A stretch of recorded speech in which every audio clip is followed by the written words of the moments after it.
जिसे मज़ार कायद कहते हैं, इसके साए तले अपना दुख जरूर बयान करूंगा। किसी को बुरा लगे, किसी को भला लगे, मैं सब कुछ कह जाऊंगा। हम आज कायद आज़म से चंद तक सवालात करेंगे। ऐ कायद, मेरा मन तो नहीं है ऐसा कि मैं आपके रूबरू इतनी बुलंद आवाज से बात करूं, लेकिन मैं मजबूर हूं।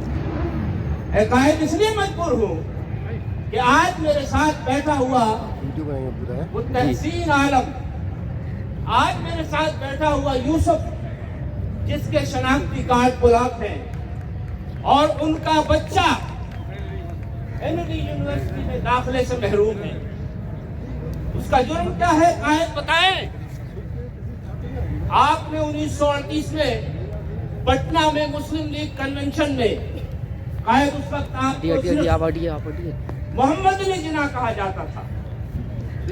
वो पहला जलसा था जहां फर्जंद बिहार बैरिस्टर अब्दुल अजीज ने आपको कायद आज़म कहा।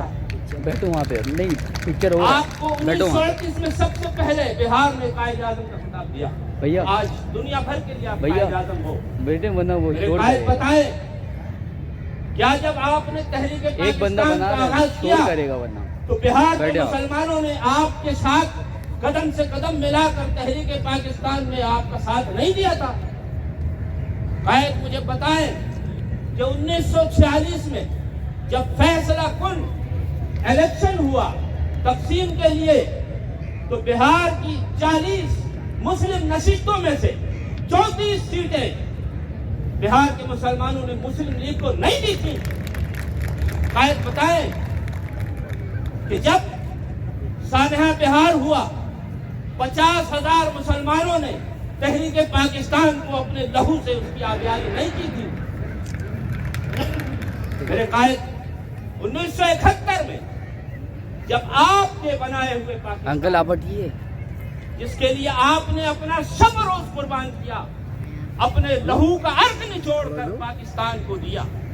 मेरे कायद, बेटा यार अभी अंकल आप इनका टाइम नहीं है, बताया बेटा वहाँ जाओ आप यार। बीमार थे, आपको तपेनिक था, आप दुनिया के बड़े से बड़े डॉक्टर से अपना इलाज करा सकते थे, लेकिन आपने बर्र सगीर के मुसलमानों की आजादी के लिए अपने आप को, अपने मर्ज को छुपाया,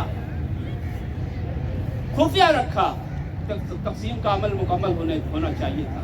आपकी नजर में आप अपना हाथ हटाइए, अपनी सेहत की, वरना सही नहीं बनेगा। मैं थोड़ा पीछे हो जाइए। मेरे कायद, जब आपके उस पाकिस्तान की सालमियत पर आँच आई तो मेरे कायद आप गवाह हैं। आप उधर चलिए, मैं पूरा 7 लाख बिहारियों ने हाँ पूरा फिर हिंदुस्तानी साम्राज्य के सामने और बंगाली बागियों के सामने घुटने नहीं देके 7 लाख जानों ने अपने जानों के नजराने पेश किए।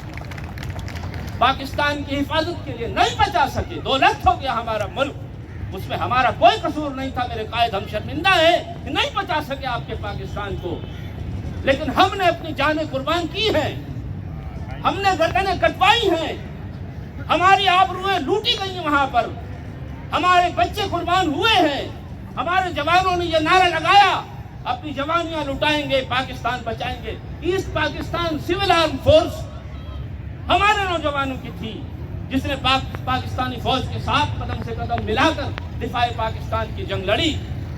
हमारा क्या कसूर है कायद? आज हमसे पूछा जाता है कि तुम पाकिस्तानी कैसे हो, तुम्हारा शनाख्ती कार्ड नहीं बनेगा, बना हुआ शनाख्ती कार्ड जेब में गुलाब पड़ा है, हमारा पैसा अकाउंट में है, हम भूखे मर रहे हैं। ये क्या तमाशा है पाकिस्तान में? मेरे कायद, मैं अपनी गुफ्तगू समेट रहा हूं।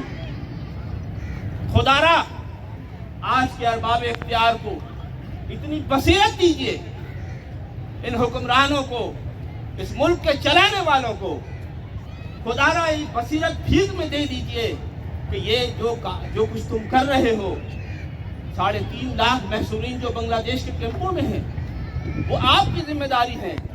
आप उन्हें 50 साल से नजरअंदाज किए बैठे हो, और फिर आप कहते हो, हम चीख कर कहते रहे कि वहां गर्दनें हमारी कटी, وہ لاشیں ہماری تھیں، کوئی پوچھنے والا نہیں تھا، کوئی سننے والا نہیں تھا، ہمارے کوئی والی والش نہیں تھا. لیکن آج جب شرمیلا بوس نے یہ کہا کہ نہیں وہاں مشرقی پاکستان بنگالیوں کو نہیں مارا گیا تھا، بہاریوں کا خون ہوا تھا، بنگالیوں نے مارا تھا، الزام پاکستانی فوج کے سر. ہم یہی بات تو 50 سال سے کرتے رہے بھائی، کسی نے نہیں مانا.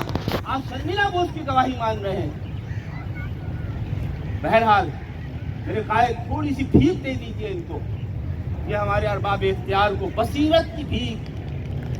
جو کچھ آپ کر رہے ہو محسوسین کے ساتھ، جو کچھ آپ کر رہے ہو پاکستان کے بہاریوں کے ساتھ، اس کے عوض آپ کو دنیا اگر تانا زن ہے تو یہ تانے سننے پڑیں گے. لہذا اے قائد ان کو بصیرت عطا کیجیے کہ یہ اپنے فیصلے درست کریں. معذرت کے ساتھ میں انہی لفظوں میں اپنی اجازت چاہوں گا.